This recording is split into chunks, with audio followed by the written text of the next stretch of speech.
Hello, everyone. What's good? And welcome to a brand new edition of the World Class Hoops podcast here for Tuesday, November the 9th, 2021.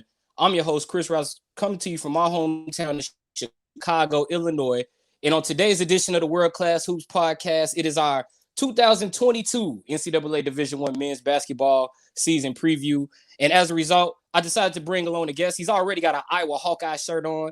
He's a college basketball analyst himself all throughout the local Illinois Big Ten area.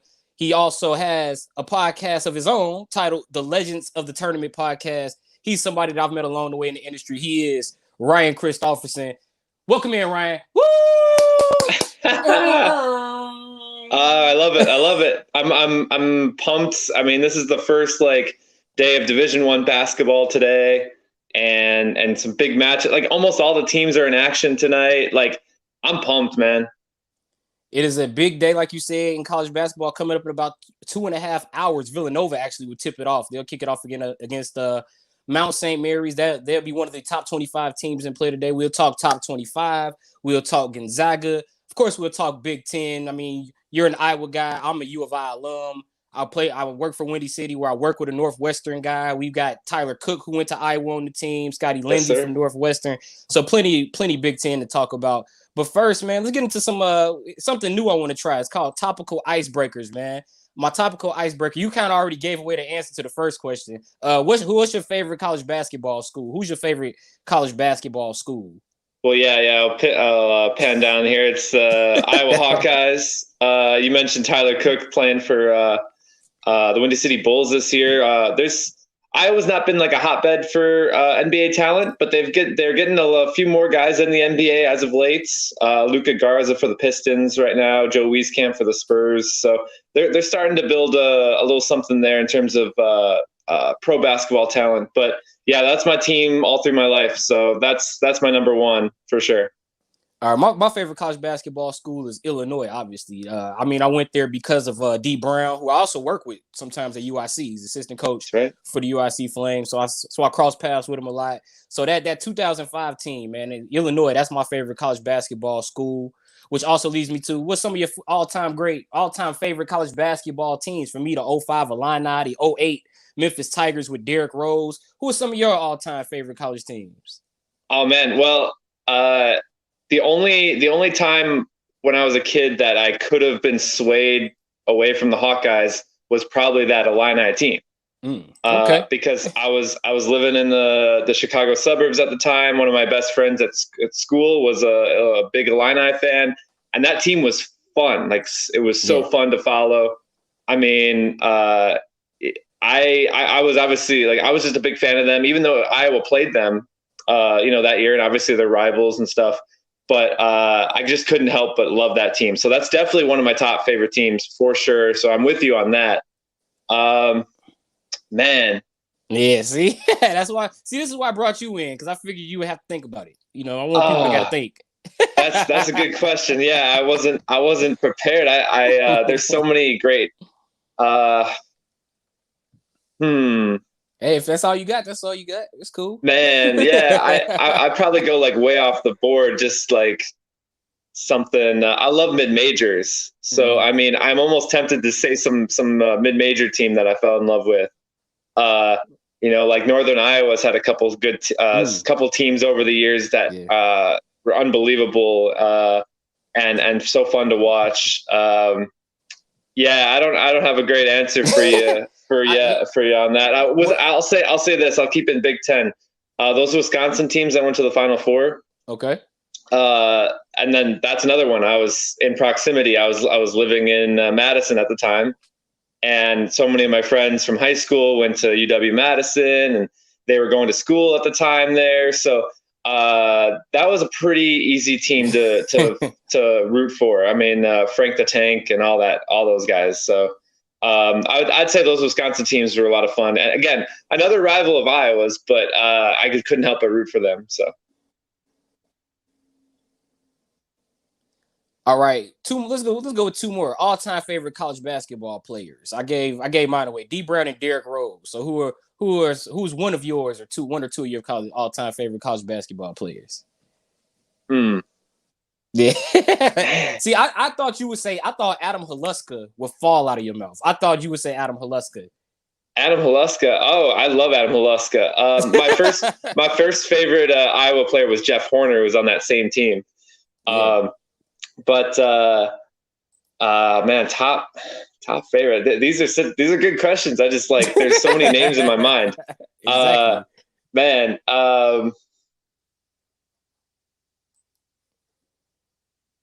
Just go with Haluska. Let's just go with Haluska. Yeah, dude. Like I got 200 names in my mind right now, so I don't want to like. I mentioned a couple already. Like Frank Kaminsky was fun when he was out there, and I mean, everyone kind of jumped on the Steph Curry bandwagon a little bit when he was at Davidson, but I mean, reason. Well, I guess more people jumped on when he was in the NBA doing his thing, but like, yeah. I liked watching him when he had that big tournament, obviously, but then also came back the next year, and they ended up missing the tournament, which sucked. But teams, like literally one team that year actually ran they double teamed the whole game, and Davidson won by like 30. And he went scoreless in that game. I know exactly what game you're talking about. He went like 0 for 7 and was scoreless, but they still won by like 30 because I think the coach's son had like 26 or something like that. So I know exactly what you're talking about with Steph Curry. I remember that 08 run. That was a magic run in the tournament. But one last thing, man. I'm gonna turn some fan bases against you real quick. What's one college basketball moment you're tired of seeing? Like, I'm gonna tell you right now, I could go without seeing Leitner hit that shot again. Like, hopefully Jalen Suggs replaces it. Like, it was a great moment, but I mean, I've been seeing that. I see that 6 times a year every March, and hopefully Jalen Suggs replaces Leitner's shot in 92. Yeah, I mean, that's probably the most obvious answer because it's played so much more than any other highlight you'll ever see. I keep going back to my Iowa teams. Hey, that's cool, man. When Northern Iowa blew that lead at the end of the game versus Texas A&M, one of those craziest comebacks where they kept turning the ball over. Yeah. Texas A&M came back and won. I can't watch that. But like they show it because it was one of like they were down like 12 with like a minute and a half or something. I don't know. And I turn away if I ever see that on the screen. I can't bear to watch. I love comebacks in college basketball and I love all that, but it's like, that one I can't do, man. That one I can't do. Hey, man. Yeah. A lot of twists and turns when it comes to the tournament. I mean, you do the show, The Legends of the Tournament. You've had Ali Farouk Manesh, but one of the fixtures throughout my lifetime of the NCAA tournament has been Coach Mike Krzyzewski, Coach K. This would be his 42nd and final season with the Duke Blue Devils this season after 47 years as a coach. Remember, he started at the University of Army. He started at Army before he ended up going to Duke. So Coach K, this is going to be his final season, and I kind of just want to take some time to reflect. Let me get some of your thoughts on Coach K. I mean, to me, he's been a one-man basketball institution. So let me get your thoughts on the legacy of Coach K and also Duke going into this final season. Yeah. I mean, I think I'm like a lot of people. I tend to root against Duke because I mean they're but it's also because they're the top. They're the top every year. They embrace the bad guy rule in a lot of ways too. But his legacy is basically unmatched in college basketball. I mean, for how long he's done it. He's navigated he used to have 3 and 4 year guys at Duke early on, and then he transitioned over to more of the one and done, which every big program was going to. So he's been able to navigate all those twists and turns throughout his career, which, that's what a great coach does. That's what an all-timer does, is he's able to, adjust his coaching style, adjust his coaching staff, adjust the types of players that he's bringing in, all that stuff. And I think, that's obviously impressive. All the players that have come through there. I've always been impressed by it breaks my heart, the Butler team that lost to Duke in that championship. I love mid-majors. I said that before, but you think about that Duke team, and that was a lot of 4-year guys.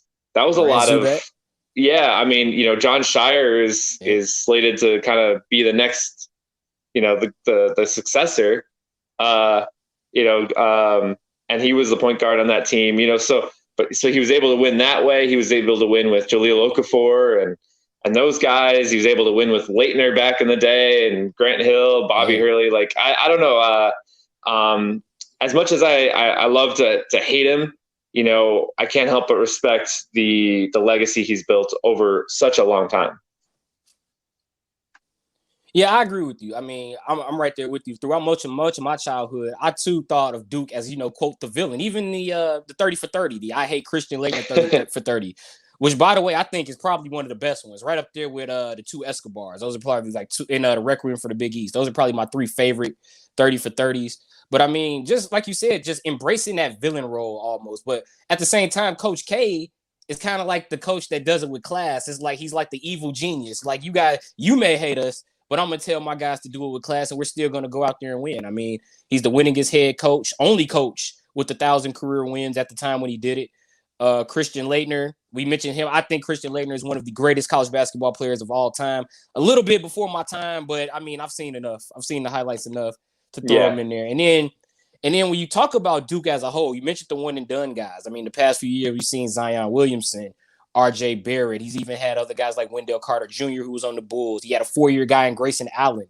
Now this year with Duke, he's got a young guy in Paolo Banchero.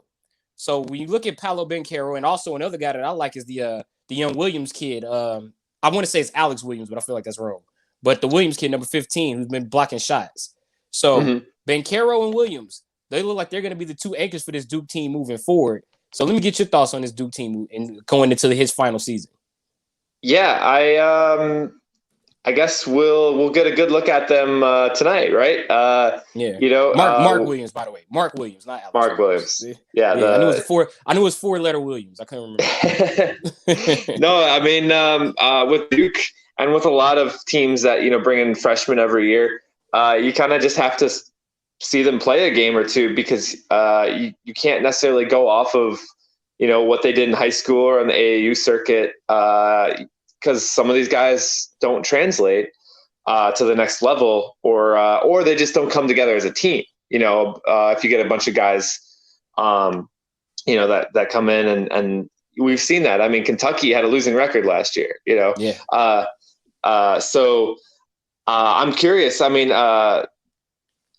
they should be really good. I mean, they have a great recruiting class. I got to see a game first before I start saying Duke is top 5. I get the hype. You didn't like the exhibition against Winston-Salem State? You didn't think that was good enough? I mean, I got to see it. I got to see it a little bit with some of these teams. I get the hype. I get why they're excited, and that there is a lot of potential there. But I think it has a good chance to be a really good final season for Coach K. Let me get your thoughts on Paolo Banchero. I mean, we mentioned him briefly so far, but I watched him in the exhibition, and I mean, he had a tip dunk that went viral. I mean, he was just running the floor. Kind of gives me a little bit of Giannis vibes. What do you think about Paolo Banchero? Just in terms of like just in terms of that template. I mean, watching him run the floor, big guy running the court, controlling the ball, getting to the rim. Yeah. Careful throwing the Giannis comparison out. He's kind of one of a kind. I mean, he kind of gave me Giannis comparisons. Just like I think I said Marvin Bagley had the same skill set as Kevin Durant. And I still stand by that, even though he's been hurt. He was hurt. I mean, he had it at Duke. He's just always hurt. You never get to see it in Sacramento. So yeah. No, injuries can take their toll for sure. Yeah. No, I saw that tip dunk too. And yeah, I mean, that's things like that are why you get so excited about his potential, and I'd love to see it. Whoever they played that exhibition that you said, obviously he's not gonna. I want to see him against Kentucky's of the world. I want to see him against Michigan State. I want to see him against that. So I know I'm not giving you much, but I want to see a game first from a freshman, at the college level before I really start breaking them down. You know what I mean? No, I understand what you're saying. Well, you'll get your chance tonight because they're playing in the Champions Classic against Kentucky. They'll be on the Absolutely. backside of that they'll be on the backside of that doubleheader where Kansas and Michigan State will play first. So speaking of Michigan State, they're in the Big Ten Conference. I mean, me and you are very close to what's going on in the Big Ten. So, I mean, last year the Big Ten had 9 teams, 9 get into the NCAA tournament field, but only one was lucky enough to be around at the Elite Eight, and that was Michigan. So this year, again, the Big Ten looking pretty deep when you talk about the teams. I mean, Michigan's got Hunter Dickinson. Illinois bringing back Kofi Cockburn, who will be suspended, but they still have Andre Curbelo. Also, Wisconsin looks a little young, but could be serious. One of the more quiet teams for Michigan State. Purdue has Jaden Ivey, Indiana, Ohio State. I mean, 8 or 9 teams might get in again this year for the Big Ten. So let's get into our Big Ten conference deep dive. What are some of your overall thoughts on the Big Ten coming into the season? Yeah, well, a lot of hype for Purdue. A lot of hype for Purdue. I've seen, looking around, reading some articles and that, and people love Purdue. I mean, and there's a lot to love there. I mean, Matt Painter's a great coach. Ivy looks like he's gonna possibly be a breakout player. Yes. Trevion Williams. They got a lot of guys coming back. They got potential there. Like I said, Ivy was a freshman last year, so you figure he's just going to get better. You could see that potential there. So I get the Purdue hype as well. So I think that's them and Illinois seem like maybe the top 2 dogs heading into the year for the Big Ten. But there is, like you said, the Big Ten's deep. I mean, Wisconsin's always going to be just a tough out. Just consistently.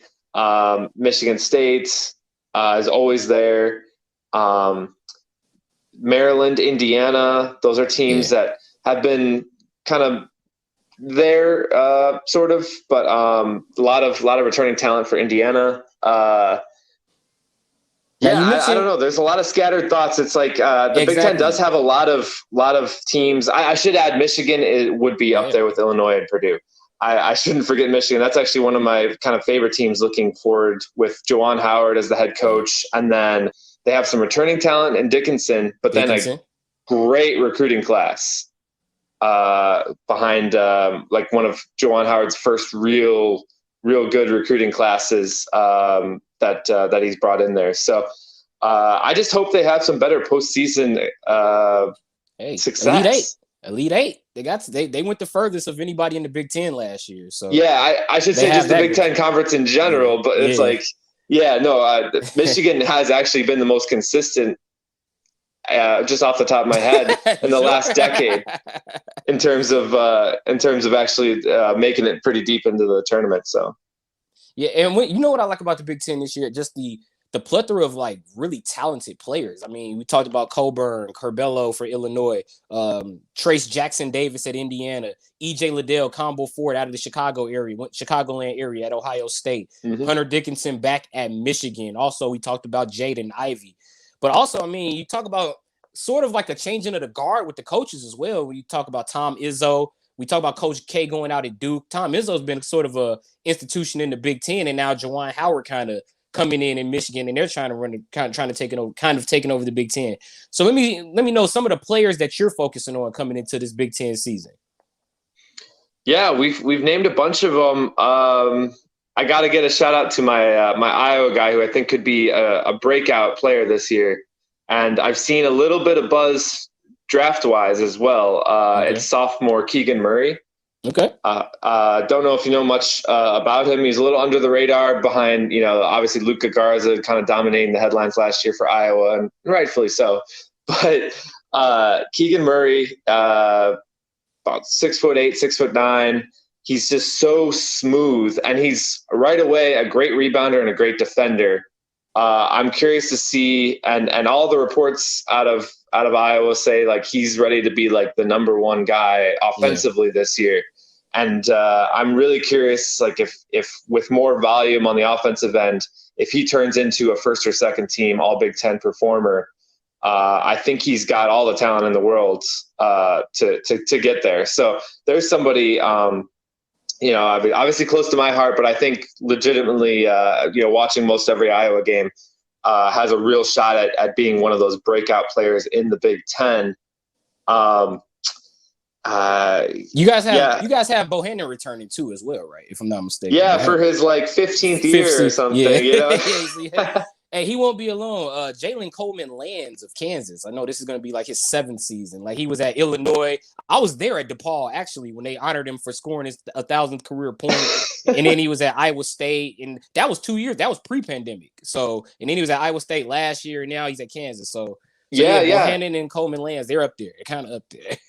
Yeah, Jalen Coleman Lands. I love that because every school he's gone to, he's ended up playing Iowa. And consistently, he'll score 15 to 20 every time because he played at Illinois and had big games. He played at Iowa State and played Iowa, obviously rivalry game. And then he played at DePaul, and Iowa played DePaul in a non-conference matchup the year he was at DePaul. So I don't think Iowa doesn't play Kansas this year, so that's too bad. Maybe it'll be a tournament matchup.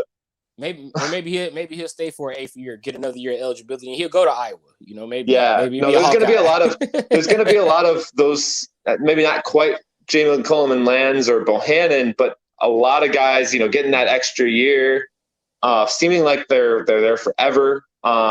Yes. And the transfers are like nothing we've seen before. I mean, when you read up and down, every team has multiple transfers. It seems like guys that were really good for a team last year are now on a different team, which you don't necessarily see a lot of times. The transfers, at least when the old thinking of transfers is guys that weren't getting playing time or something like that.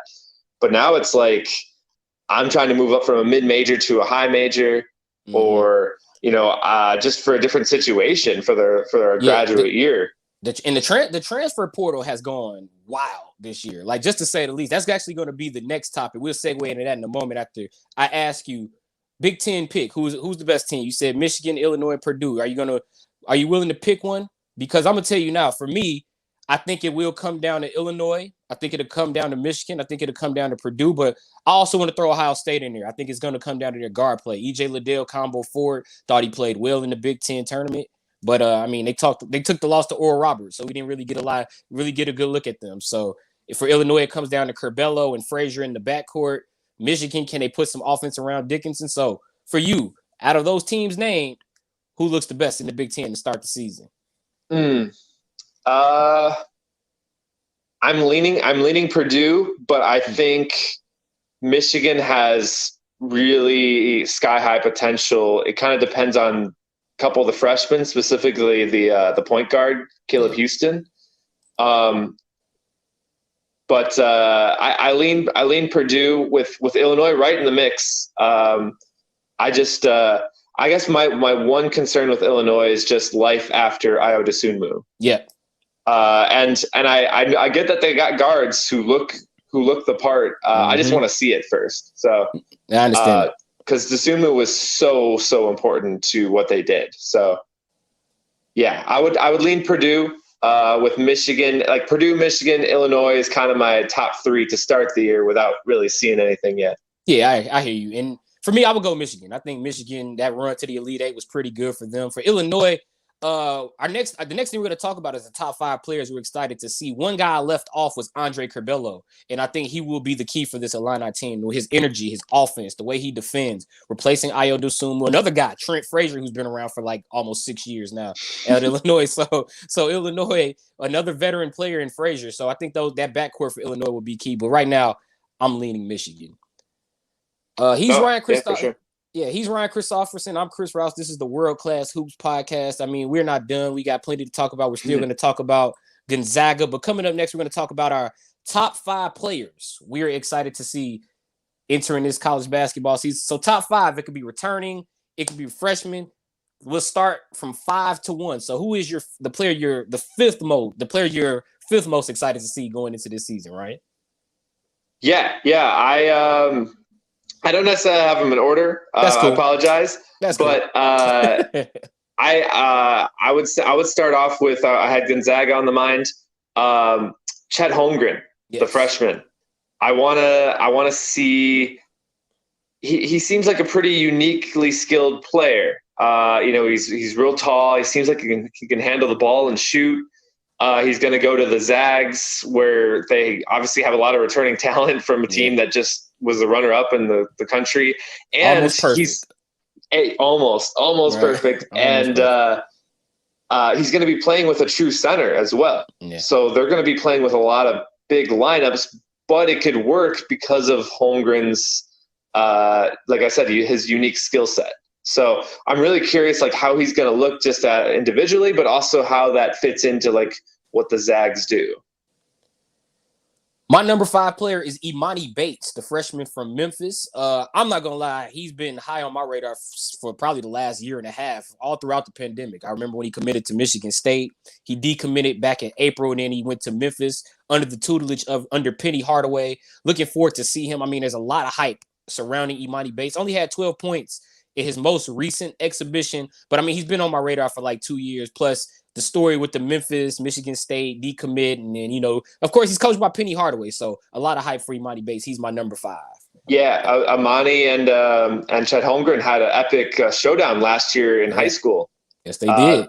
That I remember watching and enjoying a lot. So, they don't really necessarily play the same positions, but obviously we're kind of the top recruits in the country, exactly. Kind of going against each other there. So, for sure. I'm curious to see how that Memphis team gels together. Right. With Penny. Also with Jalen Duren as well, the big man from Memphis, out there for the Tigers. But so Imani Bates, he's my number 5 player. The fact that I know he's going to stay another year kind of dropped him to 5. He would have been a lot higher, but because he didn't meet the age requirement, he'll have to stay for a sophomore season in Memphis. So on to number 4. For me, my number 4, Colin Gillespie out of Villanova, coming back from injury, man. So, I mean, I see your eyes perked up. What's your thoughts on Colin Gillespie? Is he on your list, or who's your number 4?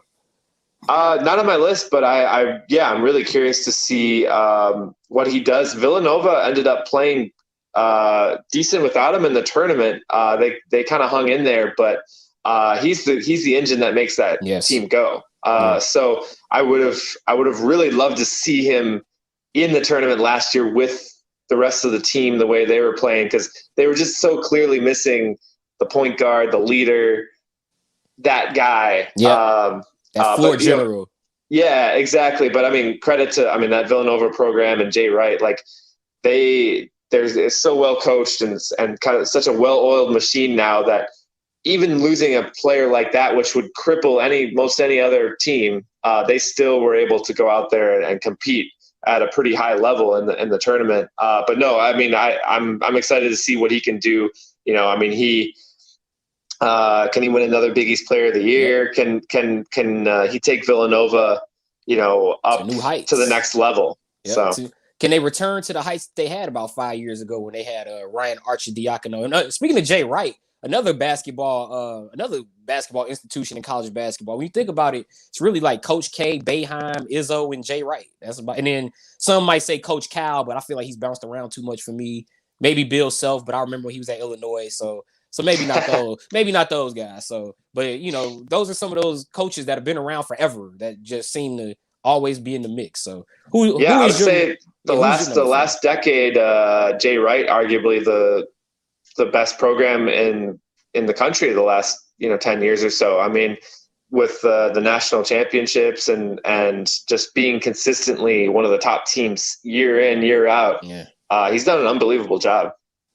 All right, so who will be your number 4? I have Imani Bates and Colin Gillespie. So who will be your number 4 player? I'm looking forward. I told you mid-majors. I love mid-majors. Max Asmus, Oral Roberts. Was he fun to watch in the tournament last year. I had my ESPN Plus account going during conference tournament time last year. And I watched the Summit League semifinals and finals, and Oral Roberts played like 2 of the most fun games I'd ever seen, or not ever seen. I had seen all season long last year. They were really fun. It was like 90-89 in the semifinals and whatever. It was fast paced. They shot like crazy from 3-point range all season long, but then in the tournament as well. Asmus was one of the leading scorers in the country. Turns out Kevin O'Banner he played unbelievable. Yeah. And he's actually a transfer. Unfortunately for Oral Roberts, he went to Texas Tech, so that's a big transfer over to the Big 12. But anyways, no, Max Asmus. I mean, he comes back for another year, which I thought he might try to go pro, and he put his name in, but took it out. So I'm curious to see him play again this year. I mean, that team was so fun to watch, and he's a really, really fun player to watch. It was so close to getting them another, on that buzzer beater that they lost on in the tournament. But Sweet 16 run for a team like Oral Roberts was unbelievable, and he's obviously the top player on that team. So I want to see what he can do, and now that he has a little bit of attention on him, and all that. Max Asmus, 24.5 points a game, led the nation, only above Luka Garza, who had 24.1. So those were the two top scorers last year, Asmus and Luka Garza. So number 3. So you got Max Asmus out of Oral Roberts along with Chet Holmgren. Who will be your number 3? Yeah, number 3. I mean, we touched on him already, but Banchero, right? That's how you say it. I was a little unsure how to say it. So. See, the thing is, Andy Katz says Banchero, but the commentators the other night called him Banchero. So I'm not 100%, but I believe it's Ben. I'm gonna go with the commentators and say Banchero.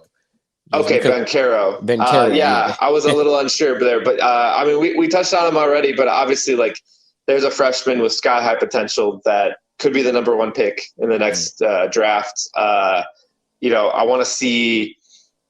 Is he the next great center that can dominate college basketball? So I said earlier, I'm curious to see what he can do, but that's certainly a guy I'm looking forward to watching this season. Paolo Banchero looking to be the star in Duke's final season, along with Mark Williams, and also off the bench, Bates Jones was stretching out, shooting some threes the other night for Duke.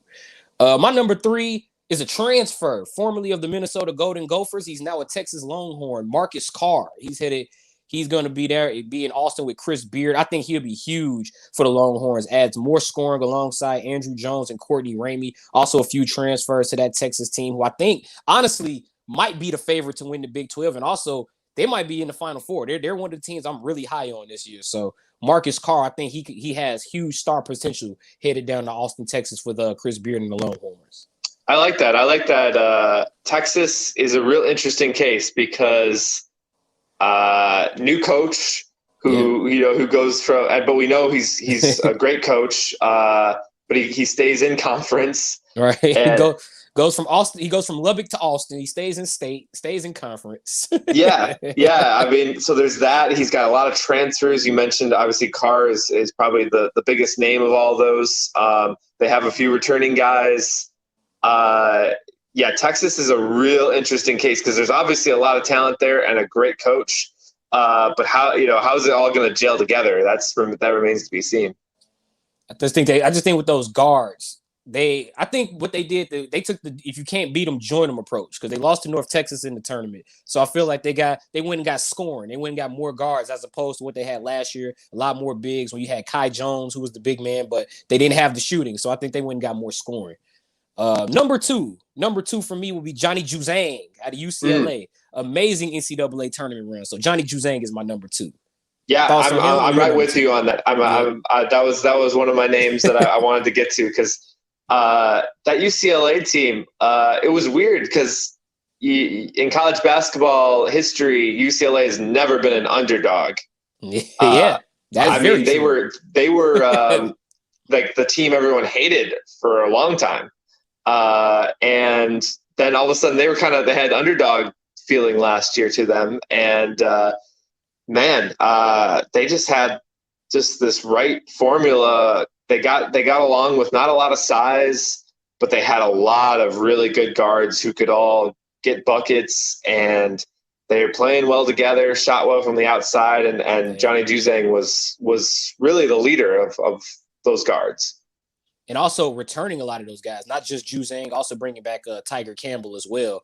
And I like what you said about UCLA. Not really an underdog, but honestly, throughout most of my life, which is from 1990 to now, UCLA. I mean, they really have been kind of in and out. I know they won like in '95, but I remember the Ben Howland years where it was a little up and down with Kevin Love and Darren Collison and then Russell Westbrook. That was kind of like the last really great run for UCLA. So now for UCLA, a chance to sort of move forward with what they have now with Juzang and Campbell. So here we are. Yeah.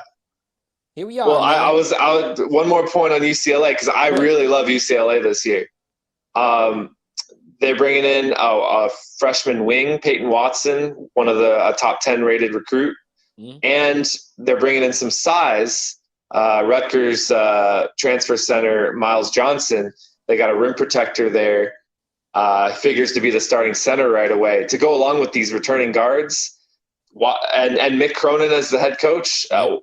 Who's going to make them get down and defend? I mean, I really, really like UCLA this year.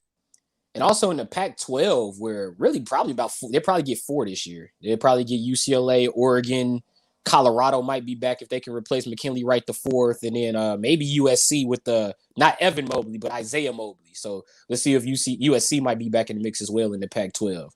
And now, our number one player we're most excited for. Well, you already gave mine away. Mine was Chet Holmgren. I want to see what he can do with Gonzaga, a team that just so close to winning the national championship, so close to being perfect. They add a freshman talent in Chet Holmgren to replace a lot of guards they lost in Yayi and Suggs and Kispert. So maybe now having one of the top recruits in the country can finally push this team led by Mark Few, finally push them over the hump and give them a national championship, man.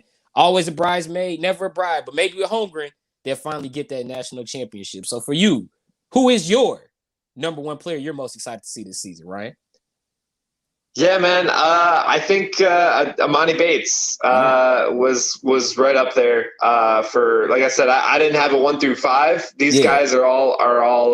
I'm really excited about, and a lot of times it ends up being the freshmen that we're really excited about because we don't know where that potential is going to be or how good they are going to be. So it's almost easier to pick those guys than maybe the returning guys. I mean, we didn't mention like Drew Timme or Kofi Coburn or some of those guys who are going to be great, but we already know what they are. We're excited about some of these new ones, which I totally get. And we talked about Bates and Memphis. This is a big year for Penny Hardaway to prove that he can coach at this high level and compete with the big boys, of college basketball. Definitely going to be excited to see what happens this season. I'm definitely excited to see all the players we mentioned. Like I said earlier, I was thinking about saying Drew Timme, Kofi Coburn, Andre Curbelo, and also even LSU. LSU got a lot of Chicago-bred players. Well, Adam Miller I know got hurt, but they also have Pinson, who they got from Missouri. So those are just a few guys that I'm looking out for. But in the grand scheme of things, we all want to know what happens in March. We want to see who cuts the Nets down. Last season, Gonzaga, so close, 34-0. Amazing half-court shot from Jalen Suggs to get to the national championship game. But a loss against Baylor. So close, yet so far. Is this the year, Ryan Christoffersen? Is this the year for Gonzaga? Do they find redemption this year? Let's see. I'm going to ask you now. Who are your Final Four predictions? Who are some of your sleepers? And who do you think? You don't have to say yet, but who do you think could take the national championship? Let's get a deep dive on the season overall. Yeah. So I was just talking about UCLA. I like them as a Final Four team. I think I'm penciling them in as a Final Four team. I really, really like them. Give me the Zags as well. I think we could maybe even have a rematch of that epic game, Gonzaga, UCLA. Actually, we are going to have a rematch of that in the regular season. But I'm saying a rematch of the rematch then. Right. Hey, we know what you mean. Like a rematch just as big as the original. We know what you mean. No, but that regular season matchup is going to be one of the most highly anticipated games of the season. Yeah. To see those two teams go at it, and obviously they look a little different. Suggs is gone and all that, but Yeah, those two teams I love. From there, it gets you start getting a whole bunch of teams in there that's let me get you that you kind of like. All right, well, let me ask you this. Yeah. Thoughts on the defending champions, the Baylor Bears? I feel like nobody's mentioned them like all off season. Like, can Baylor make another run? Baylor, I mean, they lost a lot of the key players on that roster, so I get it. But what are your thoughts on Baylor possibly? Yeah, I like Baylor. I guess everyone kind of just they like Baylor. They don't like necessarily love Baylor this year. But they're still going to be really good. I mean, obviously Scott Drew at this point has cemented himself as a top name in college basketball. Yeah. They have some returning guys, not necessarily the big names, but definitely very key pieces to their run last year. They have a really good recruiting class. Kendall Brown is one of their big recruits. He's a wing. So again, just kind of seeing how like a freshman mixes in with the returning players and who's going to kind of maybe take the star role or that for the Baylor team. So they don't have going into the season, they don't necessarily maybe have the star power to kind of hang your hat on and say that's a Final Four team right there. Yeah. But I could certainly see it happening. I mean, they got obviously returning talent, incoming talent, the coach. Yeah. The pedigree, they won the whole damn thing last year. I mean, they got everything there. You just, here's my assessment on Baylor. Assessment on Baylor, I feel like they're not getting the respect because a lot of people feel like they really won that national title because Gonzaga was spent. Gonzaga had to have one of the most epic. They went through one of the most epic games ever just to get to the national title. Emotional roller coaster. You had to win on what is, I think, the greatest NCAA tournament shot ever now. I think that easily passes Laettner or anything else anybody else can think of. And I just think Gonzaga was worn out going into that game. But all credit to Baylor. They did clamp Gonzaga down for 40 minutes in that game. But it's like you said, they don't have the same guy. They don't have the big names coming back. Also, some people had that bit of, well, maybe that national title was a fluke idea towards this Baylor team. So I think maybe for Baylor, it's going to have to come through on their play. It's going to have to be about ruling that Big 12, going up against teams like Kansas and Texas to try to get that respect back as a national champion or more respect as a national champion. Yeah. I think I was somebody who kind of tried to pick holes in Baylor last year. And by the end of the year, I was like, I should have respected them more as the season went on because they got down, they defended like crazy. Those guards were really good. Yeah. I mean, they were all around a really good, deep team that just really proved it all year long. Just, they're not the flashiest team. They're not getting huge headlines. And again, that's sort of the story we got going into this year. They're not the flashy team everyone's talking about. But yes. Remember what Mark Vital said when they beat Gonzaga last year? We whooped their ass for 40 minutes. And that's the kind of team Baylor is. Just get out, gut it out, and grind it out. But right now, if I had to be honest, I don't see them as a favorite to be in the Final Four this year. But I just wanted to get some thoughts on Baylor. I mean, the national champs have hardly been talked about. So it's interesting that Texas is getting more headlines because we talked about Texas where we don't really know how everything's going to come together, and this is a program that just lost in the first round last year. Yeah, to North Texas. And they're getting more headlines than the national champions. That does seem a little weird. Definitely. I mean, hey, college basketball, man. What can you say, man? So Final Four, man. For me, I had Gonzaga, and I also had Texas. You said you had UCLA, and I forgot the other one. Well, not Baylor. It was I got the Zags, and I got UCLA. Yeah. Then things get a little murkier for me, where I'd have to narrow it down between 6 to 8 different teams. I'm gonna say Duke. I'll say Duke for Coach K. I think he gets there in his final season. I think he'll reach it. I think he'll be in New Orleans. I really liked what I saw out of Paolo Banchero. Also, really like Mark Williams jumping out the gym, high pick and roll, big man, blocking shots. So I really like him along with Banchero, and then also off the bench with Base Jones. So I got Duke, along with Gonzaga and Texas. Those are 3 of my 4. Okay, yeah. If put on the spot, I think It's between one of the two Big Ten teams that I really like, Purdue and Michigan. I think I'm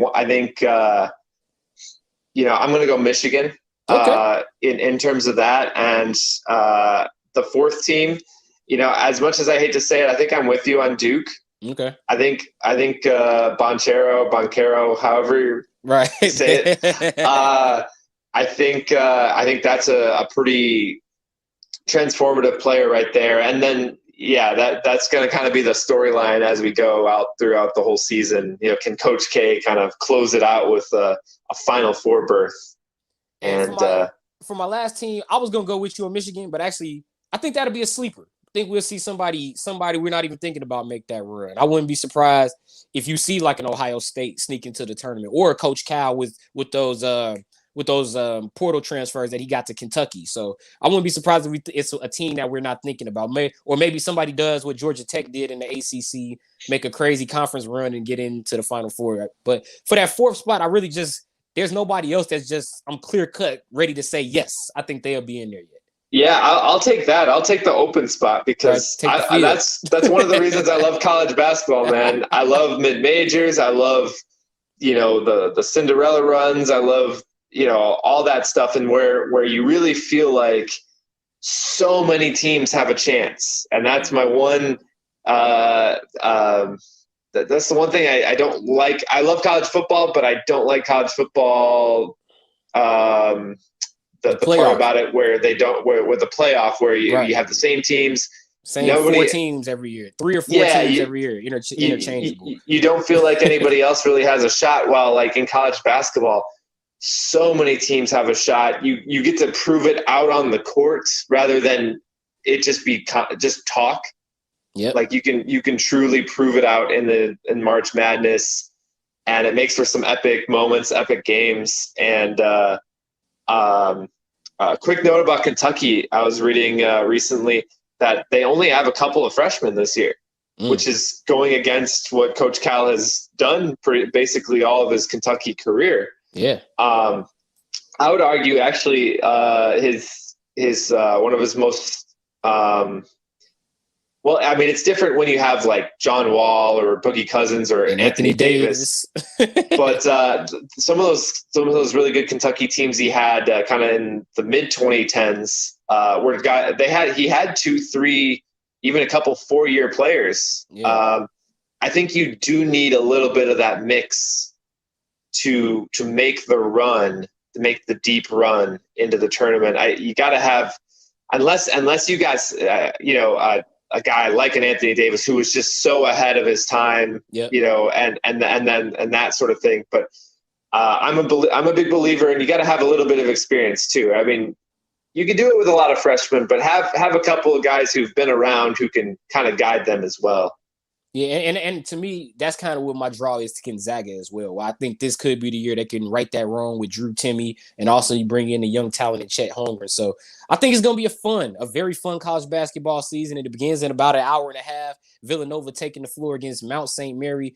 One quick promo note. Tomorrow, the World Class Hoops podcast, I'll be back with an NBA freestyle episode. No, I'm not rapping or nothing like that. Just talking about every NBA topic that comes to mind. I didn't have a show last week, so I'll be doing that tomorrow. So you can catch that tomorrow at 1 p.m. Central Time. But for now, Ryan Christoffersen, before we get out of here, man, let me get some final thoughts from you, man. Whatever you want to talk about, man. The floor is yours, Ryan Christoffersen. It doesn't have to be college basketball. It could be football. It could be hockey. It could be it could be baseball. I don't care, man. Just something sports related. Your final thought before we get out of here on the season preview.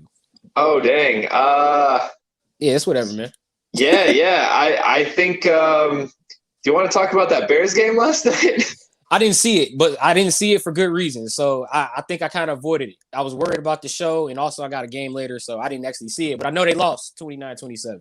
Okay, well, let me very quickly fill you in on some of the wildness of that game, where I did not want to get emotionally invested in that game because I'm very much of get Pace and Nagy out of here. And that Justin Fields, praise Justin Fields. He's the savior. Yes, he is. If he can stop running for his life every week, yes, he would be. Yeah, and so all through the game, it kind of seemed like the Bears were gonna lose, and then they even got down 10. They had a fumble. Then Pittsburgh fumbles a punt return that the Bears returned for a touchdown, and I'm just like, this game's getting a little weird. And then it got really weird. I don't know if you've seen the taunting penalty that everyone was talking about. I did see the taunting penalty. Worst rule in sports, arguably. I was very emotionally invested at that point. I mean, there's a lot going on. One of the laugh out loud moment of the game, though, for me was the Steelers were going down trying to kick the go-ahead field goal. Yep. And the Steelers get a second and short. They go up to the line quickly. They're going to spike the ball to stop the clock. But Big Ben's also trying to get the play off so that he can catch the Bears. Seemingly, he sees that they're trying to run a player off, even though the Steelers are going no huddle, and they spike it, and then Ben's like, hey, like they should be penalized, and the refs get together and they come back, and I'm thinking, oh no, like the Bears did something stupid, like the Steelers are going to get the first down and be able to run out the clock and kick the field goal and win, and the refs come back and say, there is no penalty on the play. That was the 11th player was the one running off the field. The 11th player. So that means they were running. So they was out there with 10 people. And I'm like, that's so Bears right there. So Bears, bro. That's so Bears. That's just not to mention all the penalties and all the dumb things that happen coaching wise. But the bright side is that Justin Fields legitimately looked pretty damn good and showed real progression as the game went on, and led a 2-minute drive to give them the lead with a perfect touchdown to Darnell Mooney. So Fields did about everything you would want to see from him. He ran the ball. He was decisive. He was, firing bullets all around the field. He led a drive that gave them the chance to win. It's just everything around him. Yeah, he's running for his crumbling. life. He's running for his life every week, man. I told Joseph Gregory on our show, Joe with Joe, yesterday, man, those O-linemen are turnstiles. That's what he always calls them, turnstiles. So that's what it's looking like this year. I mean, he's always running for his life. Yep. I'm sorry, man. This is why I didn't want him to play. He's got limited targets. He's got no protection. He's running for his life, but he's still making plays happen. And I just hope, the Bears can turn it around. Also, wouldn't be surprised if Matt Nagy gets fired at the end of this year. I mean, for me, it was the Niners loss. I thought the Niners loss solidified it because I feel like that's a team like right neck and neck with you. And you lost the game to the Niners that you actually could have had in hand. So I wouldn't be surprised if we see Matt Nagy get ousted at the end of the season. And I want to thank you for coming in, man. Thank you for coming on to the show. For giving me, you like the second person. Every time I tell somebody give me final thoughts, they talk about the Bears. It's like everybody just use this as their platform to get the Bears anger off. Man. It's so fresh on the mind. It's so fresh on the mind too. And I was like, I need somebody to talk about this for a moment. So I appreciate it. Thank you. That's exactly what I do here on the World Class Hoops podcast. So anything, I mean, I know you haven't been doing the Legends of the Tournament podcast, but I was a fan, man. You had Jacob Pullen, Ali Farouk Manesh, one of my favorite names in college basketball history. I loved him that year when he was shooting threes and they beat Kansas.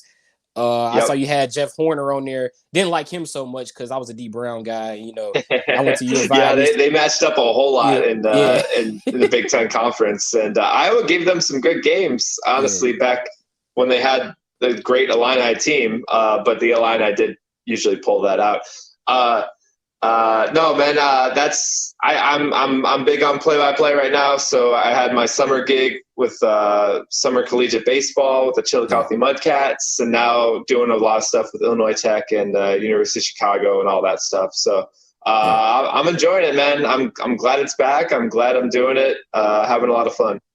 Yeah, and I'm happy to have you here, man. This guy Ryan Christoffersen does a lot of play-by-play. He's been my partner many a time. So shout out to you once again, man. I know you're a Hawkeye fan and all that, but thank you for coming on the show.